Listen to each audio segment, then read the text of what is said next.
Everyone, and welcome to another casual stroll through Lord of the Rings Online. My name is Matt Elliott. I go by Scenario on the message boards, and today we're continuing our series of explorations of the world of Lord of the Rings Online. Originally we started doing it by player vote, but now we're just kind of going through the regions chronological order, and we have Minas Morgul coming up for you today, as well as Torech Ungol. So before we go too deep into it, let me just head on over there. So for those of you that are unfamiliar with this stream, this is a world design focused stream where we talk about what goes into building the landscape of Middle-earth in Lord of the Rings Online. I am a senior world designer. I've been doing this for a very, very long time, and I am super happy to be hanging out with all of you here and talking about Lord of the Rings Online, talking about Minas Morgul specifically here. Things that I won't talk about, there are some stuff that I'm just not going to touch. I don't talk about things like class balance, PvMP, server performance. I'm not going to talk about anything about the upcoming new servers as well as the transfer process. We do have a FAQ out for that, I believe. That's available on the message board, so if you do have questions, feel free to drop into those postings and look and see if they answer your questions. And if they don't answer your questions, we have the message boards there for you to ask those questions on.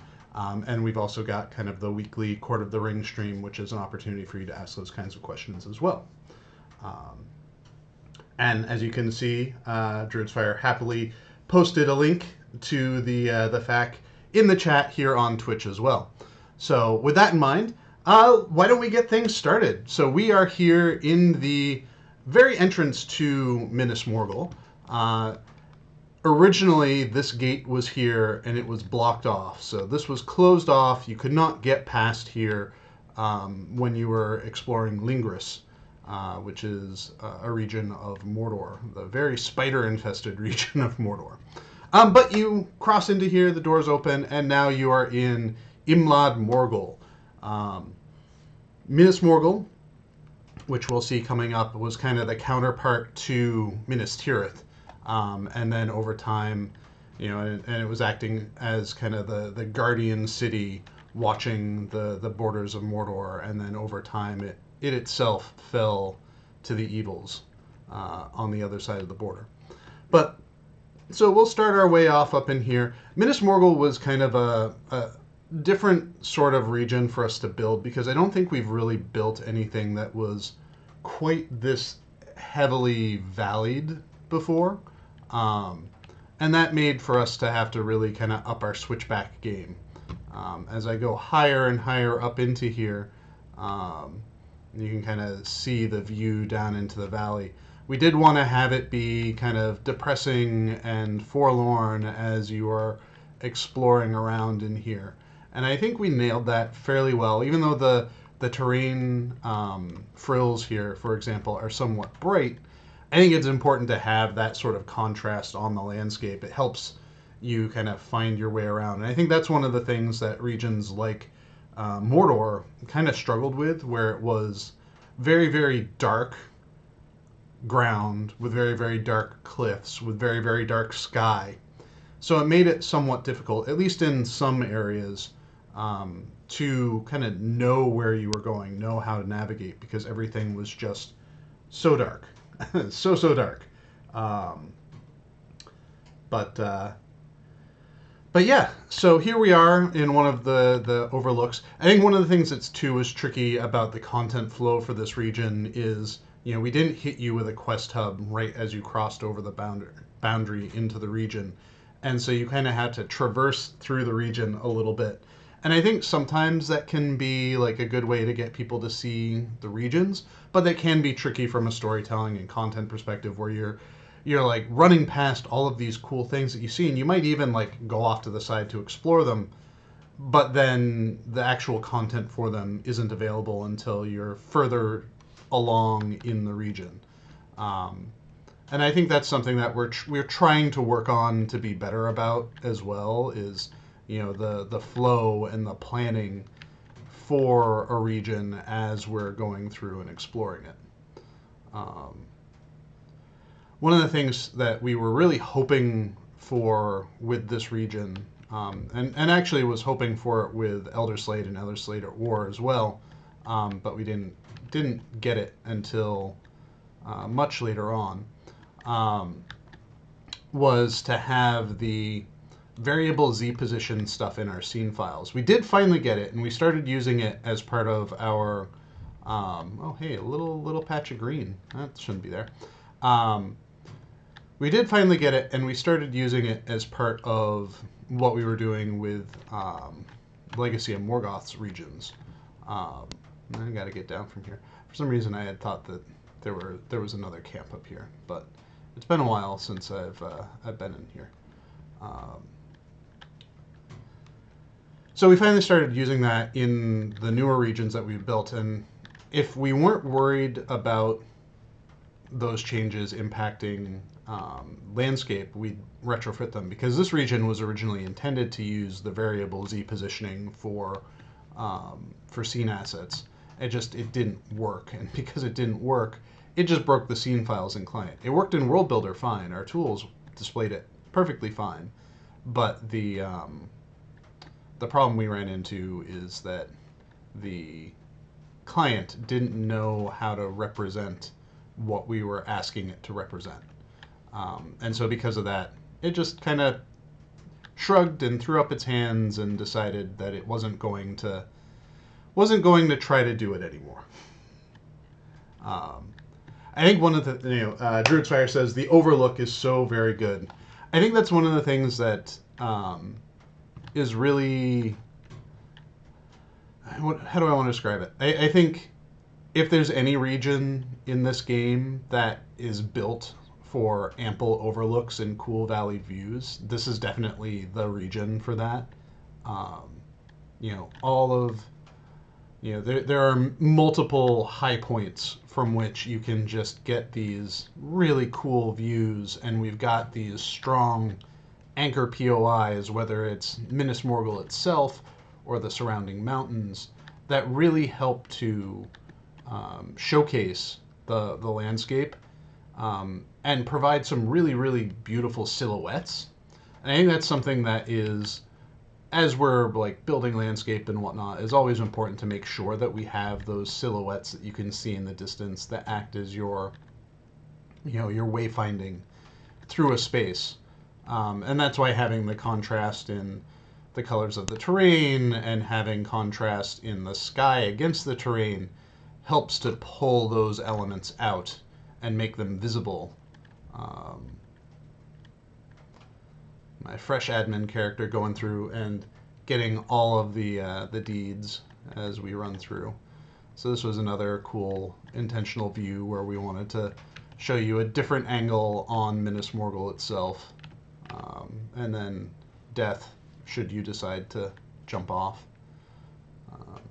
We'll come back to Gorthad Nur later on if we have time to go through dungeons, because that's one of the instance spaces for this particular region. So now I got to run back down. I think one of the things that is tricky about this region, though, is because it is this narrow valley, there is a lot of player back and forth where they have to, proceed in a little bit, get their content, go out, come back, go out, maybe backtrack here and there. In the distance there, you can see Torech Ungol.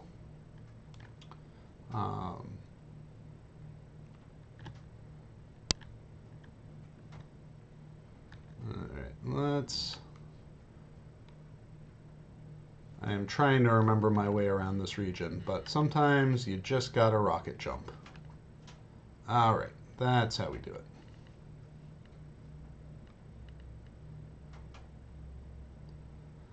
I think one of the things, too, that's tricky about this region is, like, our camera, we have a lot of steep hills, steep mountains in this region, and the camera doesn't always play nice with steep angles, especially with it being so variable. Like, players can put their camera kind of wherever they want to, and that makes it hard for us to account for where the camera is going to be as a player is moving through a region. All right, this is the camp that I thought I was going to.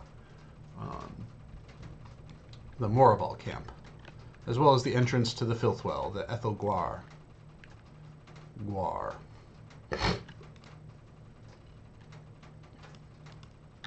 One of the things that I like about this camp is it gives you that view, talking about the, lookout points and whatnot. Like, this gives you kind of a view over where you've come from, the regions you've been. You get to see Lingris in a way that you haven't seen it before, right? Like, because this gets up here pretty high, if I remember right. I think this camp winds back and forth pretty high up into the mountains. I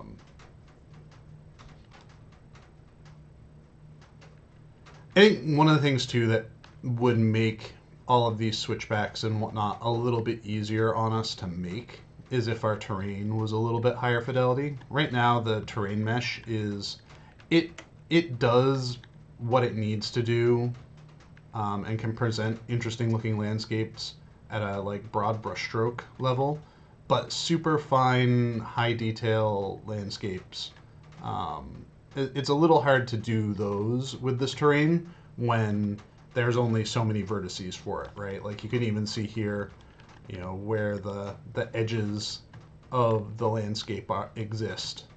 Let me see if I can get a good angle without... But you can even see here, like, those are that point to that point. That's the terrain mesh. And a lot of more modern games have a much denser mesh in their terrain. And so that's one of the things that we have to really work around with our tools, is finding ways to make those things work as best we can. And it's like when you're doing a home improvement project kind of thing, and like, you see the mistakes. You see where the drywall isn't exactly perfect. You see where the the paint might have dripped a little bit. But if you just take a step back and try not to focus on those little details, you're like, okay, this still looks good. It achieves what it needs to achieve, even though it's not the most latest, greatest, highest fidelity thing out there. I do like this pass down through here, because this feels a lot more gentle. But the problem is building like a gentle switchback like this, compared to like the path up to Lindleby, for example. But this more gentle switchback takes a lot of space to build. Whereas Lindleby was pretty aggressive in terms of the amount of terrain that it covered. But I think one of the things, too, that I think this is probably one of the last regions where we did this, where we have the entire world team kind of all working in the landscape all at the same time. So there's a single region, very complex landscape, and always it's a little like this kind of landscape is always a little tricky to work in without tripping over each other. How close can we work together without eating up each other's files in Perforce, like that sort of thing. With our more recent offerings, things like Gundabad and Corsairs of Mumbar, certainly, like, instead of taking a single region and dividing it up amongst ourselves and kind of working all in it in tandem, we've been more inclined to assign a single, like, big bucket of stuff to individual world designers to handle. So, like, I did Amberol and Urashtar, and all of the instance spaces for Legacy of Morgoth, and one of our other designers took Kudzagin, and one took Imular. So we tend to do like bigger buckets as opposed to spreading the workload out across the entire team to build like kind of in a conveyor belt sort of way. So let's work our way up the mountain now. We'll head back down this way once we get through Thuringloth, because I kind of want to progress through the region even though it's not progressing through the region in the where am I? Torech Ungol. Yeah. I want to kind of progress through the region physically as opposed to trying to follow where the storyline is going through it, because I'll be honest, I don't remember all the different directions the storyline took to get where it needs to go in the region. So it's a little bit easier to just be like, I'm going to follow this road until I can't follow it anymore, and then I'll back out. All right, well, while I'm doing that, let's see if there are any other questions we have going on. Mr. Alex says, we don't always want supermassive landscapes, but little valleys like Imlad Morgul with small, thin roads around mountains is working very well, like Carbronock also. Yeah, and I think stuff like that is definitely something that has its place here and there. And we try to like balance it out, right? I think one of the things that is challenging for us in general is deciding what to offer for landscape and making sure that what we're offering is competitive with our other offerings, right? Like, trying to, because this expansion pack had, Minas Morgul, it had Mordor besieged, it had a lot of stuff going on with it. Where am I? All right. And, I think for an update, a single region is something that's really like viable and doable. But for an expansion pack, we usually want to have a little bit more in it.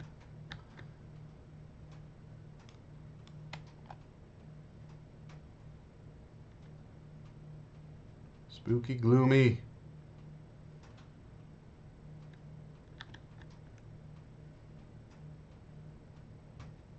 And we step out, and we are in the Vale of Thurngwath. I know the designer that built this had a lot of fun kind of building something that was so starkly different from what the rest of the region represented, and acting as kind of a more corrupted and evil counterpart to things like the Old Forest or Fangorn Forest, right? Like, this was meant to be evil magical Old Forest or evil magical Fangorn, and I think the trees just nail it right. The look and feel, the fog, just like it does a lot of work to pull that feel off in here.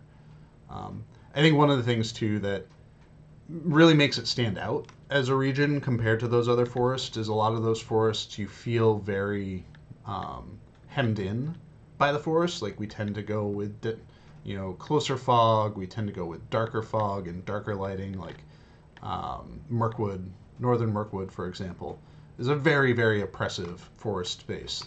And while I think Thurngwath is similarly dense as far as the amount of trees and foliage and whatnot, the canopy kind of obstructing your view, I think the difference is because it's so much brighter, it doesn't feel as closed in around you as those other regions did.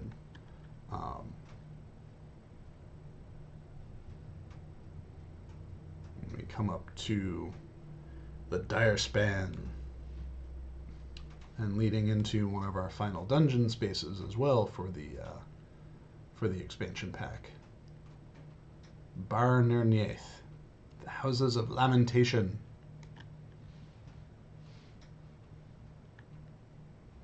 All right, I'm gonna, because that was a long haul, I'm going to teleport back to the entrance of everything.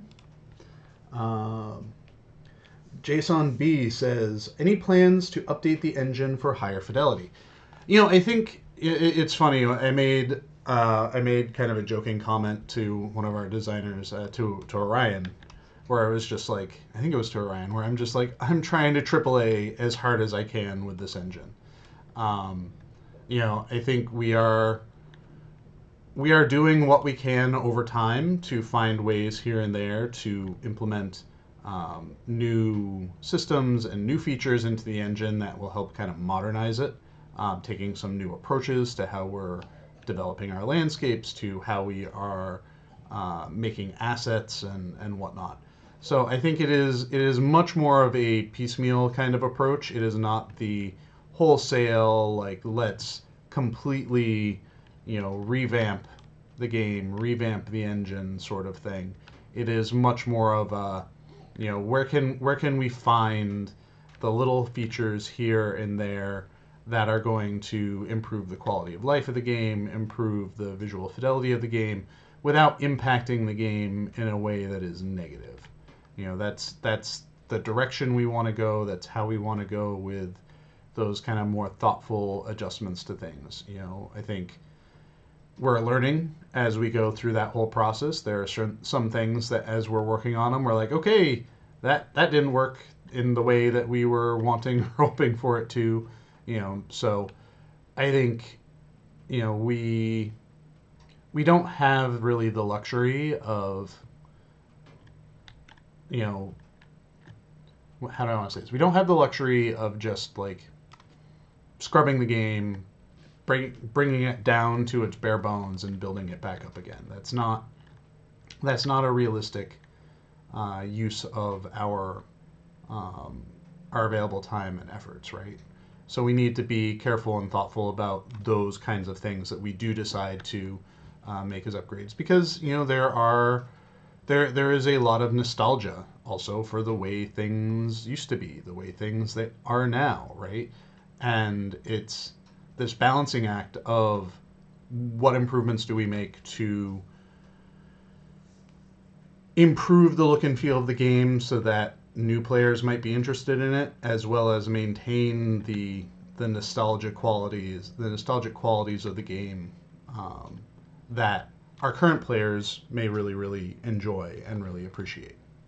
Um, have yet another stunning view of Minas Morgul from here.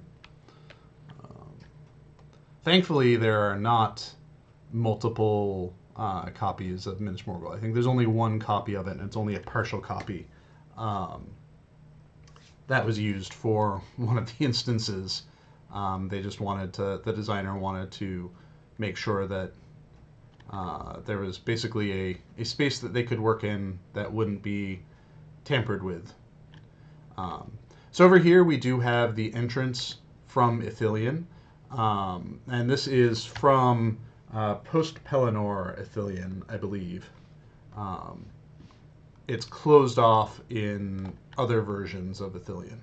One of the things that I do wish we had a way of doing better is blending our day files, because right now, like you can see, we're in Ithilien, so we're being affected by the Ithilien day file, and then we cross over into Imlad Morgul, and then it switches over. And it would be really nice if we had a good way to kind of like blend the sky, so it's like, oh, half of it is Minas Morgul sky, Imlad Morgul sky, half of it is Ithilien sky, so that you can look off into the distance and things still feel like they are being lit in the way that they should be lit. Druid's Fire says, can't wait for Corey to eventually get to these areas on his completionist or field trip character so that he can really dig into the architecture. I think one of the things that regularly comes up whenever we move around through the game, introducing new regions and whatnot, is there's usually always someone that has a comment of, like, why are you using this rock still? Why are you using that building still? And some of it is certainly for purposes of saving ourselves development costs, but also I think it's easy to forget how big some of the kingdoms in this game actually are, right? Like Gondor and Numenor had such a massive impact on the landscape of Middle Earth that seeing that architecture scattered throughout the majority of the playable space, hints of it here and there, whether you're in Arnor or Evendim, in Foreshell, if you are all the way down in Cape of Umbar, like seeing those influences of that architecture makes sense. It makes sense that you would see those things because it's it's a big kingdom that covers a lot of ground. Um, and similarly with dwarf architecture and whatnot as well. The dwarves started their civilization kind of in a centralized spot, and they kind of grew out from there. It wasn't like dwarf kingdoms were popping up here and there. It all has a source, and then that source kind of grows out from there. So you have this base architectural language that then receives influence by the individual kingdoms as they kind of grow and establish their own cultures. That's why when we introduced the Temamir, the Temamir? No, the Jelruka. Temamir is what we're working with now as our current like representative dwarf race or dwarf kingdom. But the Jelruka have a slightly different look to some of the more decorative elements of their architecture, and that's intentional. We want to show that off, but we also want to make sure that from the development side of things, that we are able to easily use the architecture. We have a familiar usage pattern with dwarf architecture, so it makes sense for a lot of that architecture to be similar.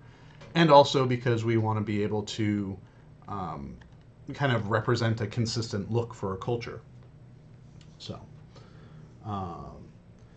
Renee Killer says, I always wondered if this area was actually finished and a big forest but barely any quests. So, Thuringwath was an area that I think we had intended it to be a bigger, more important region than it ended up being. It was meant to be a fully fleshed out area. Unfortunately, we had a designer take a job offer that they couldn't refuse. Right? Like it's hard to you get a dream job that falls across your plate, and it's hard to say no to it. So they received another job offer, and that kind of left us in a spot where we had to decide, like, okay, we need to kind of maybe retask some things. We weren't necessarily going to be able to backfill for that departure and get that new hire trained up fast enough to really have an impact on that piece of content. So I think we made the tough decision to kind of make that portion of Minas Morgul a little bit less extensive. And don't begrudge people for having those awesome opportunities come across their laps, right? Like, you want anyone that you're working with to be doing something that they love and enjoy, and when you get a chance to work on something that is like your ideal, I would work on this all day, every day kind of thing, you got to take it, right?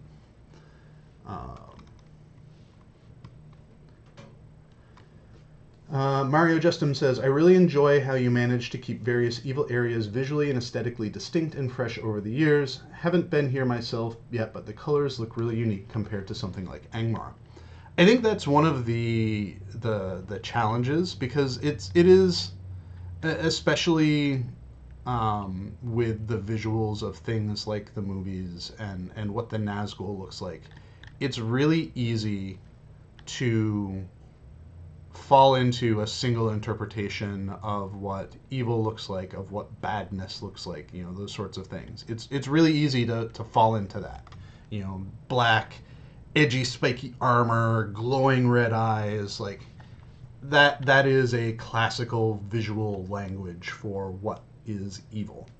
I loved here that Atli Spiderbane makes a reappearance. I know he appears in Lingris as well, but it's just kind of fun to see those characters that your character grew up with showing up in later portions of the game. Spoilers for anyone who has not been to this region. We have Atli Spiderbane from Archet here. But yeah, so back to the conversation about good and evil.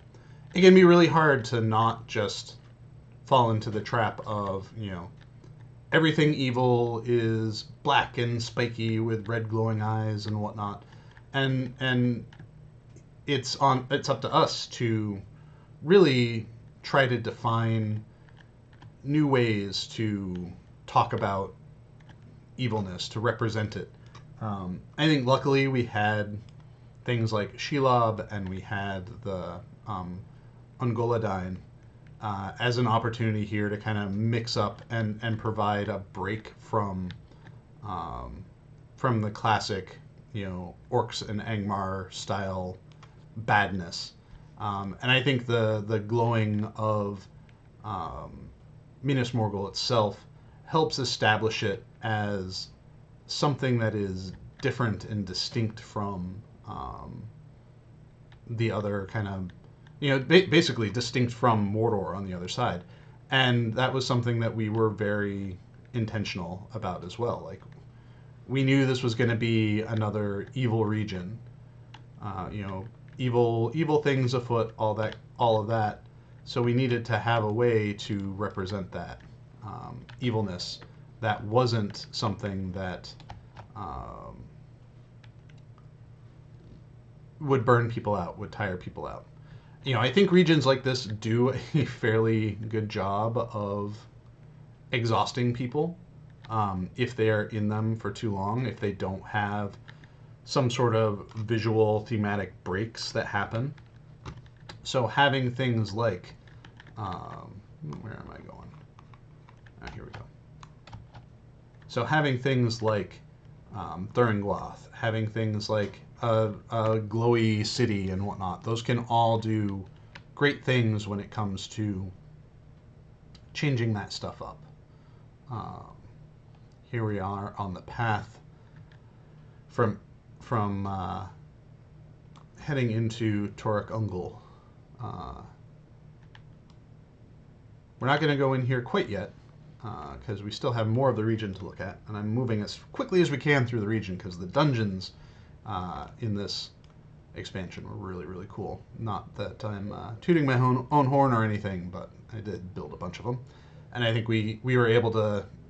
I think we experimented a bit more with lighting in these regions than we had in typical other dungeons.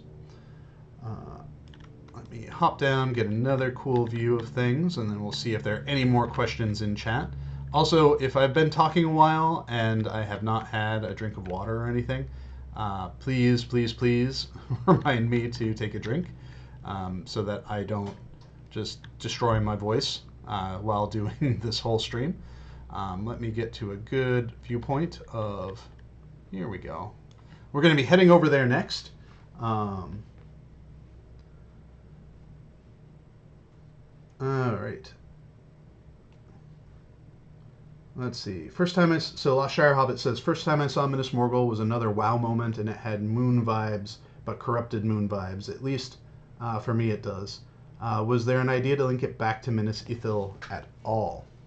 I think so, because I think there's the Tower of the Sun in Minas Tirith and the Tower of the Moon here in Minas Morgul, Imlad Morgul. So they are very intentionally like sister cities, right? They are meant to be reflections of each other. Both of them were meant to be guardians over their respective territories, and unfortunately, this one failed. It fell, and so that makes it that makes the cities themselves characters that you can tell stories about. I've always talked about how the landscape is a character with its own story, and it's up to us to tell that story as we are developing the landscape. And I think the Minas Morgul versus Minas Tirith kind of juxtaposition um, is a really effective story. Um, it shows that, had the Battle of Pelennor Fields not gone the way it had, that Minas Tirith could have become something like Minas Morgul or Minas Ithil. Um, Leirian says, I can't work at SSG. I wouldn't leave the office.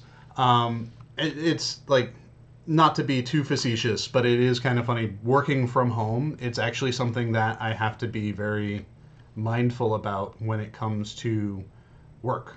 I think all of us do have to make sure that we are very sure and making sure that we take time to leave the house. Right? Like otherwise, it's really easy to just be at work all the time.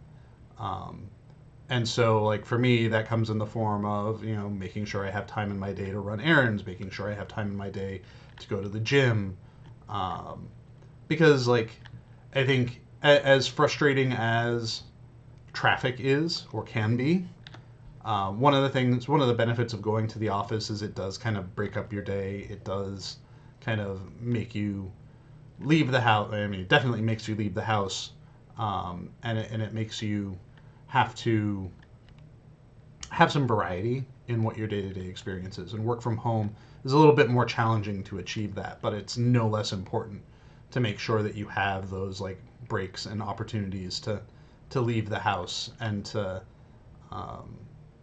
just get outside. Um,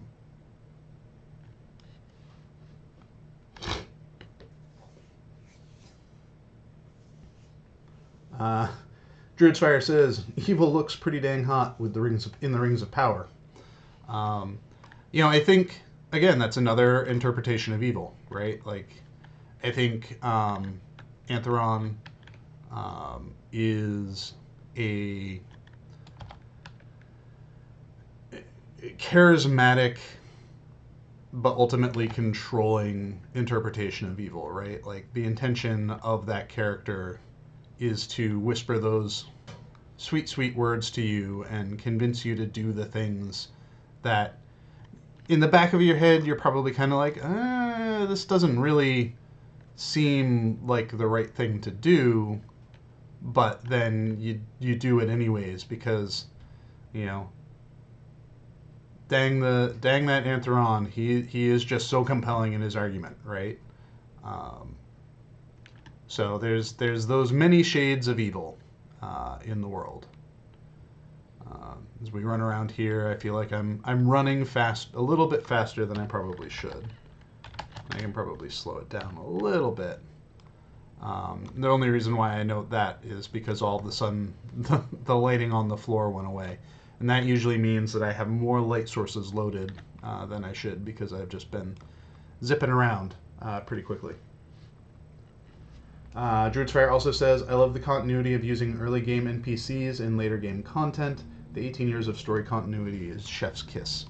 And yeah, I think that's something, honestly, that is kind of like intriguing and interesting for me when thinking about doing things like fill in the gap regions. Like, where can we have, or something like, not even just fill in the gaps, but something like Before the Shadows, where like what story threads do we kind of have wiggle room to introduce new elements to existing stories, right? Introduce new elements to existing characters.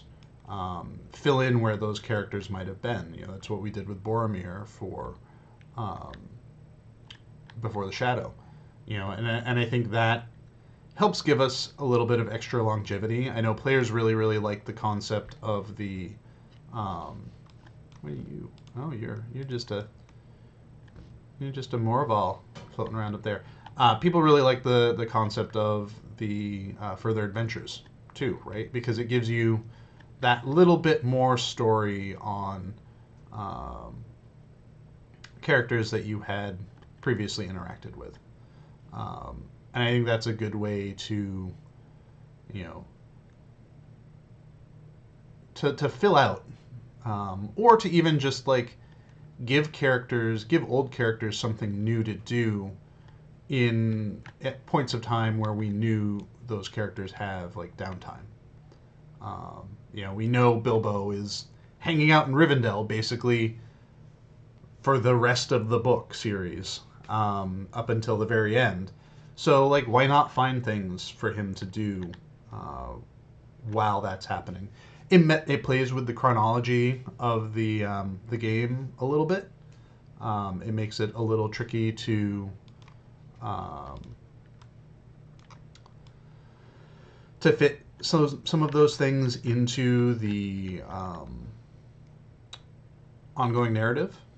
But like, oh hey, you're in Rivendell, and Rivendell's supposed to be set in this time of day, but the further or time of year, but further adventures is for Bilbo that is maybe set in a different time, or Elladan and Elro here are set in different times. So let's see. So Bazek Zefugs says, why is it now often the case that we cannot walk on city walls anymore? I always get sad when I cannot patrol them for a nice view. Often it's to prevent stuck spots, right? Like it is, we I think a lot of our designers have different mentalities on design, and you can see that over the course of the game where different people have been in charge of different regions and they've approached how things like physics and impassables and whatnot work differently. So like you go to Gondor, for example. So let's see. Gondor, Western Gondor. So Morlad, for example, this is something that sticks out in my head, has a lot of physics in it that keep you from like jumping over fences and down hills and whatnot. And that's a decision that the designer made for it, and I presume those decisions were made in the interest of preventing stuck spots, right? So if we make something a little bit less physically complex, it helps, and a little bit more restrictive in terms of where you can go. It helps us avoid situations where we have to, in addition to building out the space, then also very highly detailed build out spaces that we're not expecting players to get to all that often. Because then we start getting bugs, and then if a particular like path around up onto the roofs of Breland becomes super popular, then we get a bombardment of stuck spots, and it's sometimes just easier to put up a wall than to chase down the like 40 new stuck spots that this discovery has resulted in. So, we have to be economic in our time when we're working on things in order to keep ourselves from burning ourselves out on fixing all of those little things. Like I said, a wall of physics can fix a multitude of problems as opposed to us going from spot to spot to spot and fixing each individual spot in an area that we're never intending for players to ever actually get to anyways. Mr. Alex13P says, can you tone down the cricket sound in the game? That sound is killing my ears in some cases. I would suggest filing a bug on that and see if that's something where we can have our sound designer look at it and tone it down. Otherwise, too, I think you should be able to filter it out using the sound filtering system, or just the asset filtering system, because that works on things like effects and sound and whatnot. Mandalaire says, how much input do you have in ambient sounds for certain parts of the game, of the landscape? I ask because the horrible screaming at the very top of the city is, well, I mean, you or the sound effects team or whoever absolutely nailed it.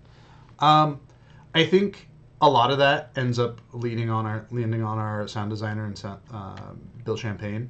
He'll take a look at a space and kind of think about what things make sense to go into the ambience for here. There are some things like, I think these assets in particular have a certain sound built into them that is very loud and can be very loud. And especially when you have multiples of them placed around. So you've got that one placed here, you've got that one placed there. So you're getting multiple instances of those sounds, and those stack up and get louder and louder and louder too. So yeah, I would say if there are some spots where certain sound effects are feeling like they're overbearingly loud, those are certainly places that are worthwhile to submit a bug on so that we can go in and investigate and try to solve. Alrighty. Well, so we've explored through the landscapes. So now let's head into some of the dungeon spaces.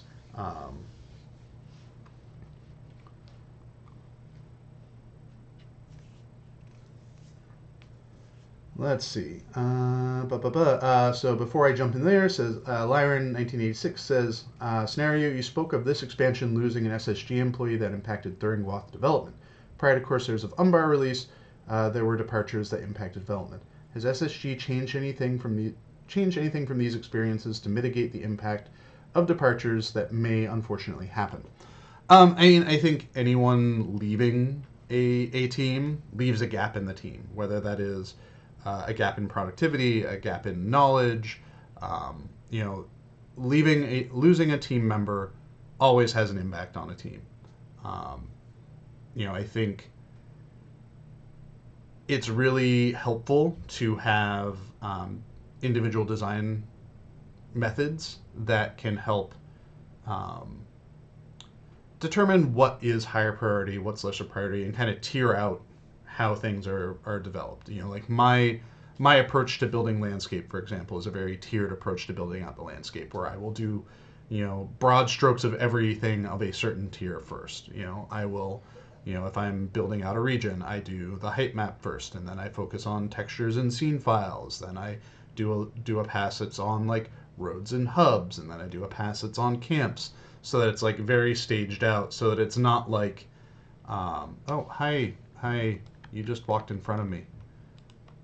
How you doing?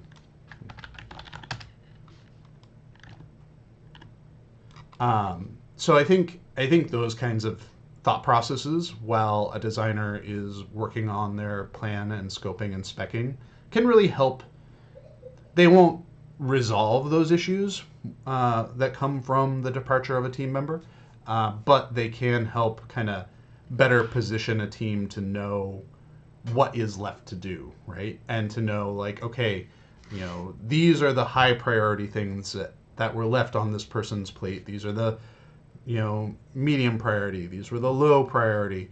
And that can kind of help everyone better figure out who should be tasked with what and how we can help out and what things just need to be cut. I think that's one of the things that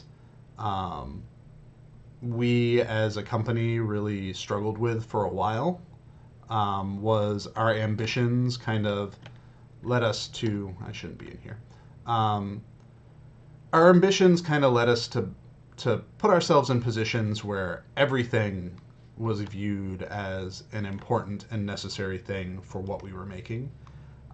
There was a lot of like interdependency on things, and I think we've kind of tried to move away from that so that we can better chunk out, what the priority things are.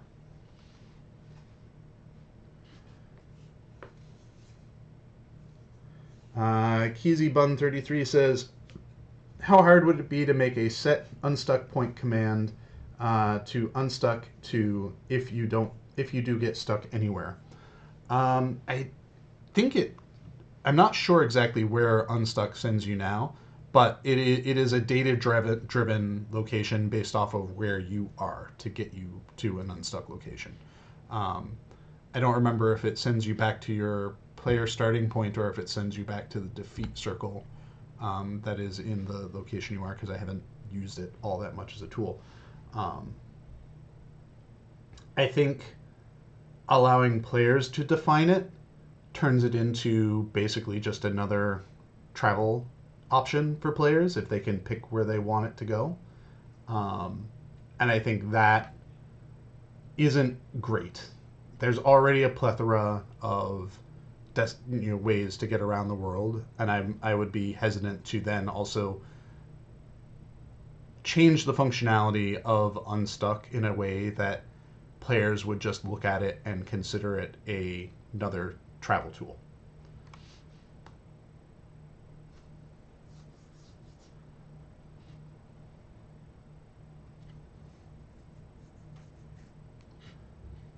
Alrighty.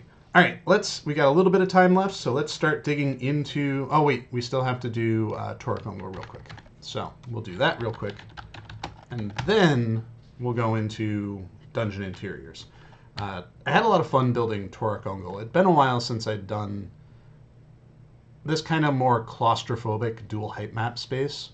A lot of our caves tend to like broaden out pretty quickly. You know, big open caves, so that it really ends up being more just like normal landscape, just with a roof. And so when I was building Torech Ungol, I really wanted to push it in a direction that made it feel more like it was a smaller actual like series of caves burrowed out. Um, and so that was the design intention here. It's a little bit claustrophobic. It's closed in. I don't remember if we had a map. We do have a map. Good. Um, you know, it is intentionally just kind of. It's a smaller region, sub-region of Imlad Morgul, but it was something that we really wanted to make sure that we had in here, both for storytelling purposes and to just really connect this landscape with other landscapes that had already been built.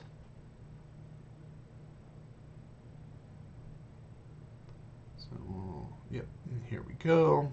I think this is coming up on the main entrance up here. But this is one of the spaces too that we did one of the rare times where we take camera control out of player's hands with Shelob vision, right? Like, you know, um,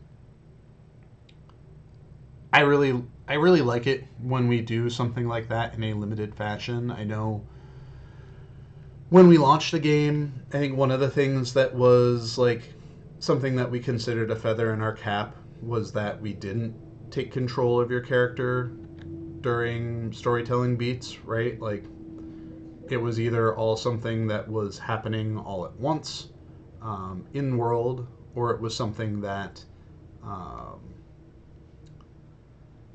something that happened, you know, through text. And there were a few points where we wanted to be a little bit more cinematic throughout the game, and I think it's really interesting to see those points uh, crop up here and there. I think it's fun to see those opportunities for something that is a little bit different from the camera perspective crop up. All right, and here we are at the entrance to Remerkant. All right, let's pop into some dungeons. We've got a few minutes left. I think I started a minute or two late, so I might go over just slightly. But so here you can see what we were talking about, playing a little bit more with lighting, you know, using the specular highlights from the lights here to cast a color that is very different than the light that is actually used in the space. I think doing stuff like that too can often lead to a space feeling unsettling, right? Like, you know, if in here, for example, you have these red fires going on, and so you kind of expect red, smoky, but as you're in here, you see it's more like it's purple, and that just feels weird. It throws you off, and I think that's a really effective way to make people feel uncomfortable in a space. Is you throw in a color that is not expected for the character of a space. I know I did that. You know, there's a dungeon in Ironfold.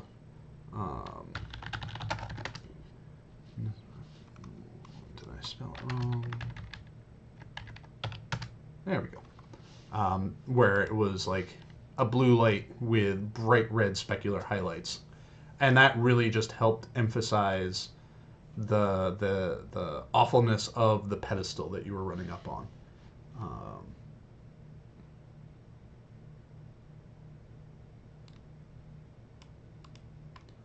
All right, let's see if there are any other questions while I go through here. So this is one of our instance spaces, I believe. I think this was an interesting, yeah. So this was an interesting instance space too, because while there's some variety in the bosses that you encounter here in this specific space, the there was intended to be a greater variety of enemies. I just got a notification that I've got another meeting starting very soon, so I'm going to speed run through a few more of these cool places before we call it. But yeah, I think like when we were talking about the archives, it was one of those spaces where like, oh, there are so many different like cool things that we could be doing in here. We could have introduce a new boss every update kind of thing, and the idea that those bosses are like different flavored versions of boss encounters that you've already had previously. That was a really like compelling hook for us as we were working out the space. And like a lot of ambitions, time gets away from us, and we weren't able to achieve that kind of thing with regularity. But I really like building this space. I just like having the clutter, the messy feel of it. All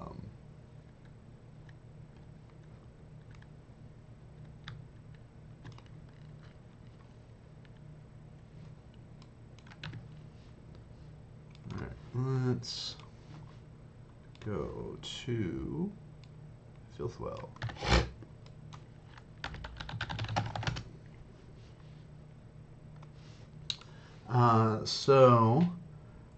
Major lag 817, no cave troll. So we have a cave troll is happening next week. It is the second Thursday of every month at 3 p.m. Eastern Time.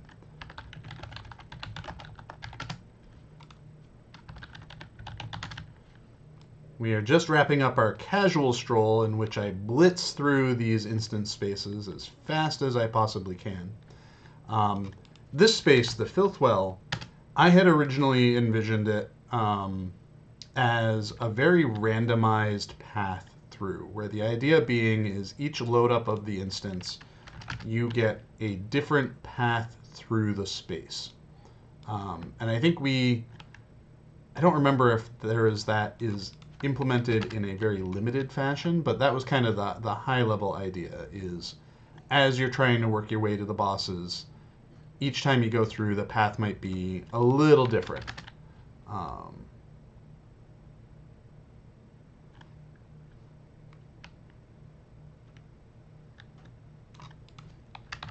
This was a fun space to build, especially since it's so grody. So very grody. And then we have our final encounter space.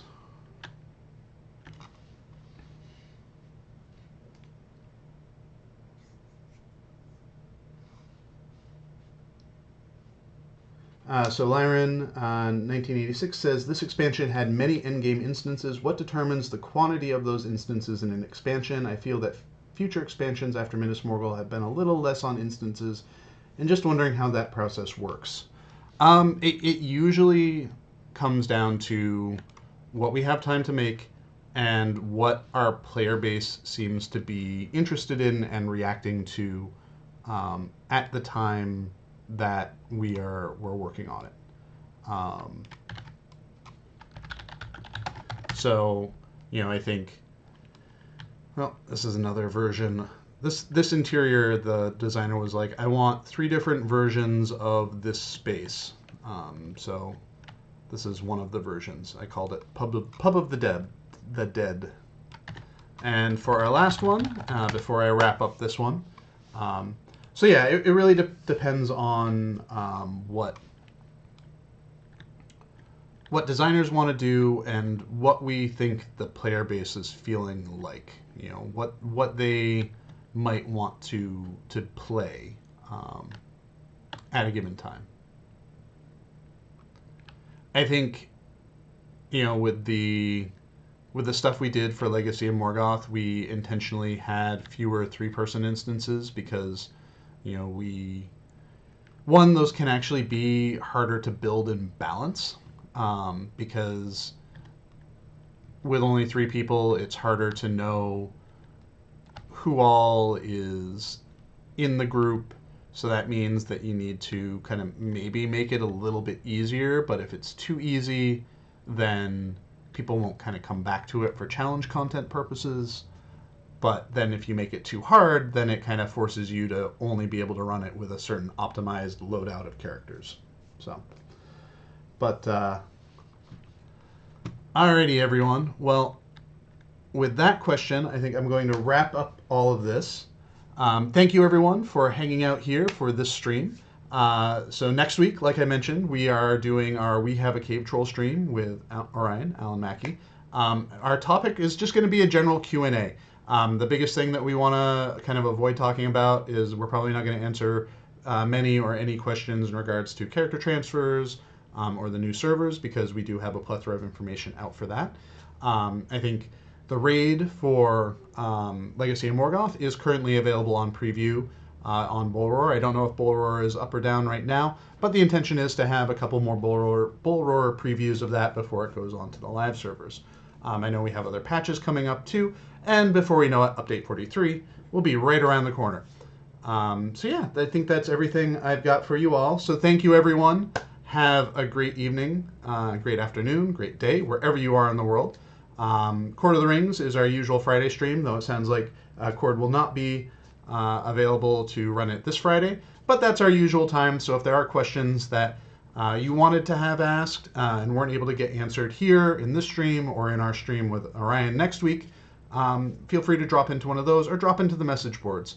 I think the Discord server is due out fairly soon as well. I don't know if a date has been announced for that, but I know behind the scenes a lot of work has been going on there with getting it prepared too. So lots of great, exciting things coming up. So thank you, everyone. I hope you have a great afternoon, and we will chat with you all next week.